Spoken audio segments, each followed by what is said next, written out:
Well, on the Schumann resonance chart for May, it's so interesting.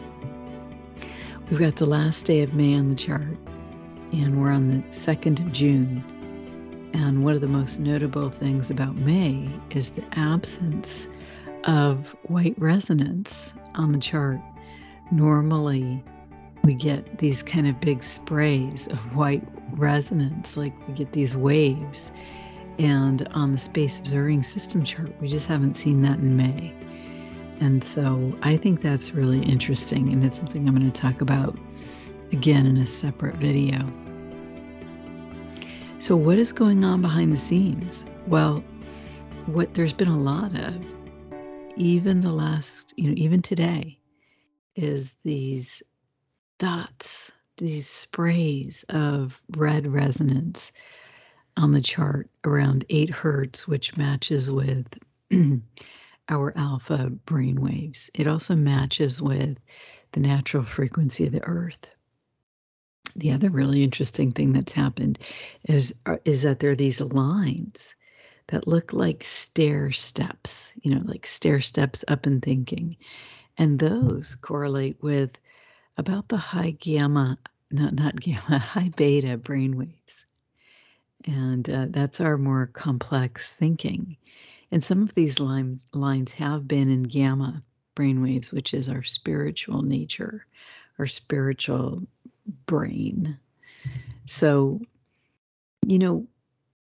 behind the scenes of the image chart, the qualities in green have been continuing to spike once a day the last 3 days, up to 31, which is a peak.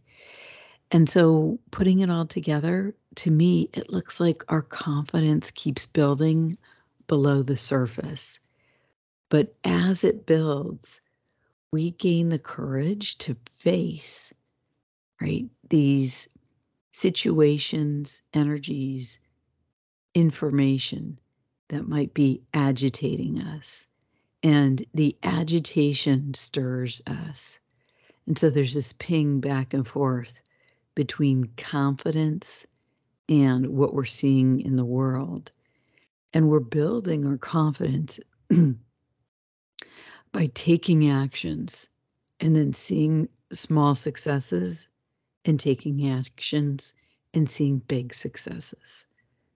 So the other thing that red resonance on the charts can mean is passion.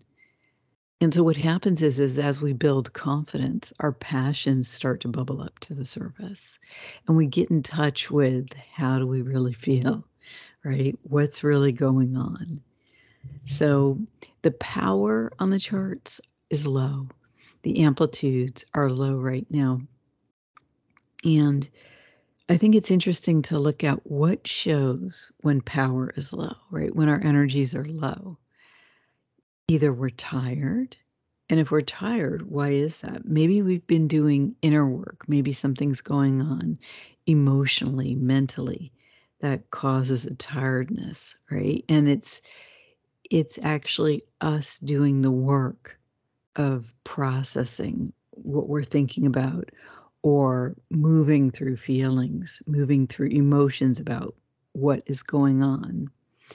And the other thing could be that when the energies are low, there's a pause, right? There's a pause where we can notice something that we haven't seen before. And so I want to tie this with the current astrology. On my recent live, I really went into this really interesting asteroid conjunction that we've just had of Subamara, an asteroid representing the energy of very bitterness. And this asteroid just conjuncted Sedna, the asteroid of the inner child, the wounded inner child.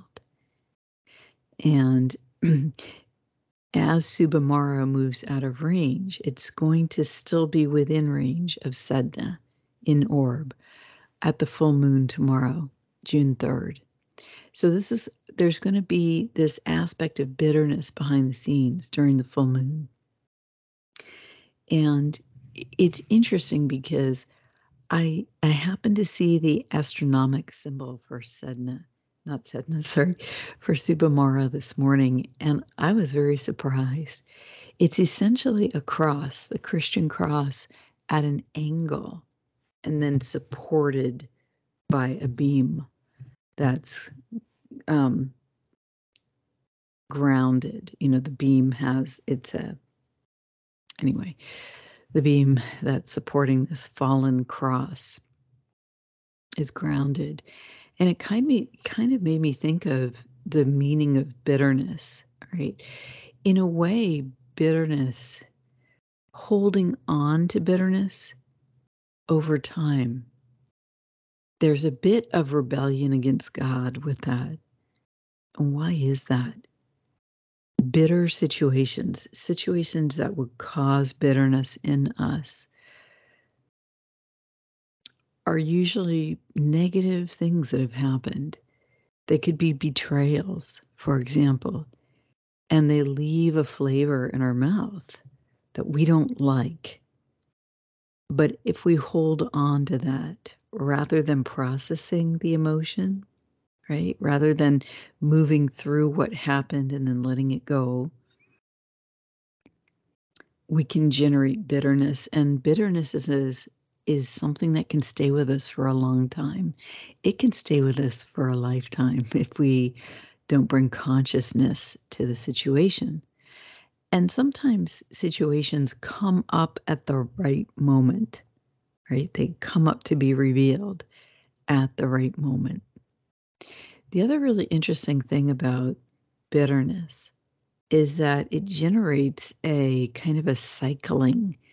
It's it's a twisting, a turning energy, right?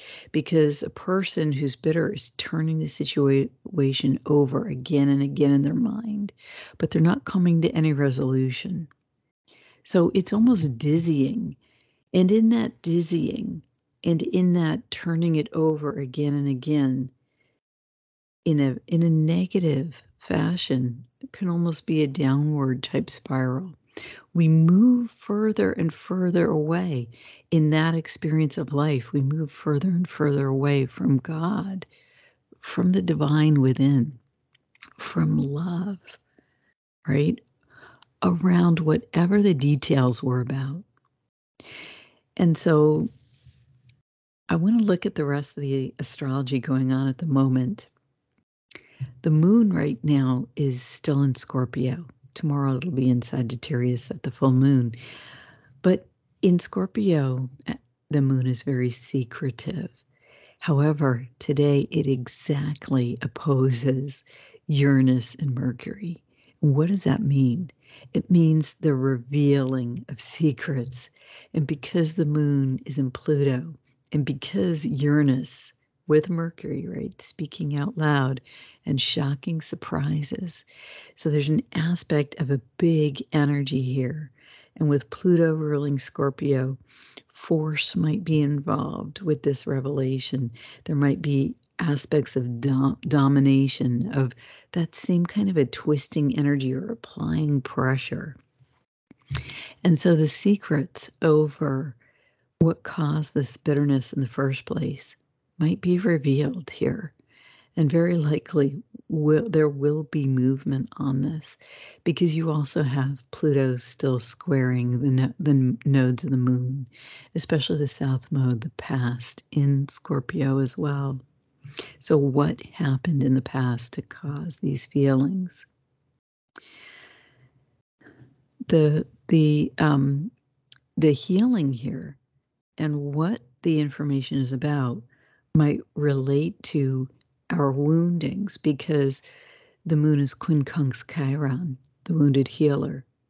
But the information might also relate to hidden information that could benefit us in the positive, that supports our moving into mastery, information even that may have been hidden from us in the past.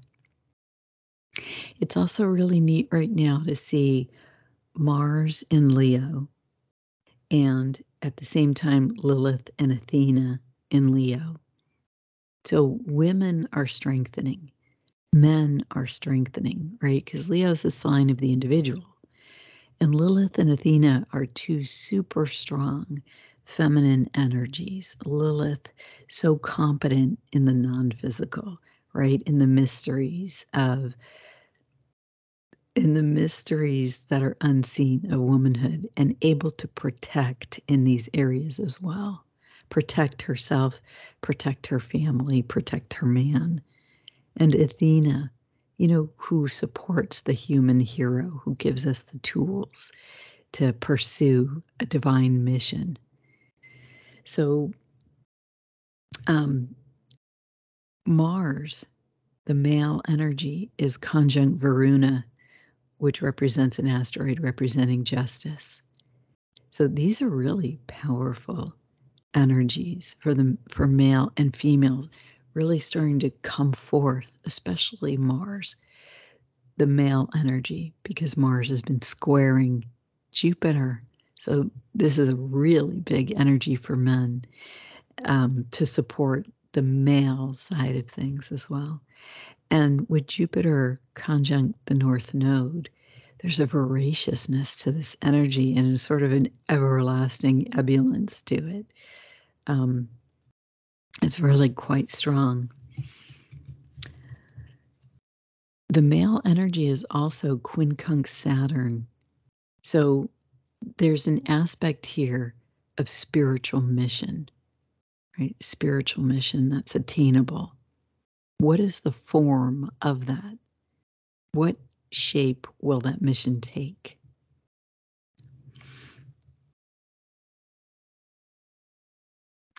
For women, right, Athena and Lilith are an aspect with Chiron, the wounded healer. So there's an aspect for women of assessing woundings and finding our mastery in learning from the ways in which we've been hurt or wounded others, especially because Venus is opposing Pluto. And with Venus opposing Pluto, we really ask, what do we really care about? What's the real value? And it's uncomfortable because Pluto and Venus, that's something, it's uncomfortable. But there's a feeling of kind of being pressed up against the wall here, right? Of last chanceness.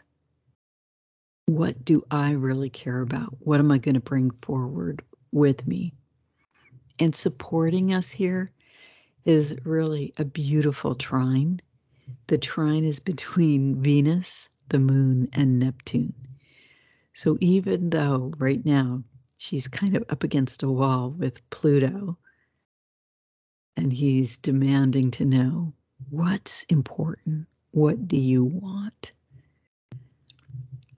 She's got all this support. She's got this emotional flow. She's got her secrets with the moon and Neptune.